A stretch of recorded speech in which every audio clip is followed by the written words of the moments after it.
জগন্নাথ বিশ্ববিদ্যালয়ের আন্দোলনরত শিক্ষার্থীদের সঙ্গে কথা বলার সময় উপদেষ্টা মাহফুজ আলমের দিকে পানির বোতল ছুড়ে মারাকে ষড়যন্ত্রের অংশ বলে মন্তব্য করেছেন বিএনপির যুগ্ম মহাসচিব শহীদ উদ্দিন চৌধুরী অ্যানি। আজ শুক্রবার বেলা 11টার দিকে লক্ষ্মীপুর সদর উপজেলার এক সমাবেশে তিনি এ মন্তব্য করেন।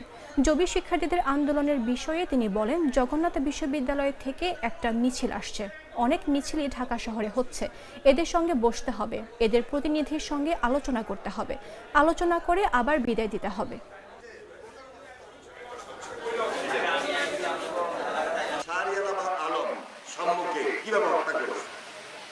এগুলো চক্রান্তের অংশ, কিন্তু বাহ্যিকভাবে বিচ্ছিন্নভাবে এগুলো দেখার কোনো সুযোগ দেয়।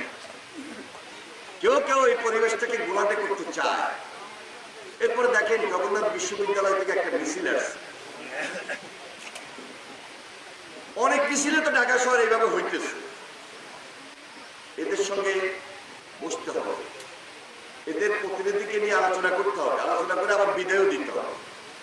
আপনি তো সব দাবি মানতে পারবেন না, এবং একটা সাময়িক সরকার বা অন্তর্বর্তীকালীন সরকার সব দাবি কি এখনই মানতে পারবে?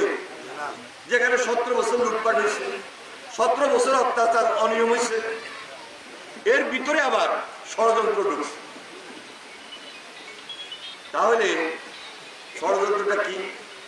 এই পরিবেশটাকে উত্তপ্ত করার জন্য, ভোটের পরিবেশটাকে বাধাগ্রস্ত করার জন্য, স্বাভাবিক প্রক্রিয়াটাকে অস্বাভাবিক রাখার জন্য একটা চক্র, যে বললাম অর্থ গড়ে নিয়ে বসে আছে, তারা দূর থেকে কাজগুলো করে গেছে। আবার একজন উপদেষ্টাকে পানির বোতল মারা, এটাও কিন্তু কম ষড়যন্ত্র অংশ না। যে এক পক্ষ আরেক পক্ষের মধ্যে যদি এইভাবে লাগিয়ে দেওয়া যায়, একটা অস্থিতিশীল পরিস্থিতি সৃষ্টি করে দেওয়া যায়, তাহলে আমাদের যে টার্গেট, আমাদের যে ভবিষ্যতে ভোট, যার জন্য আমাদের এত আন্দোলন সংগ্রাম, আমাদের যে একটা গণতান্ত্রিক ধারা, একটা গণতান্ত্রিক প্রক্রিয়া, এটাকে বাধাগ্রস্ত করার জন্য এই গভীর ষড়যন্ত্র। কালার এক্সপার্ট, জর্জ স্যাপ এবং মাইল্ড অন হ্যান্ডস টেকনোলজি সমৃদ্ধ অরিক্স ক্রিস্টাল ওয়াশ আপনার লন্ড্রি এক্সপার্ট।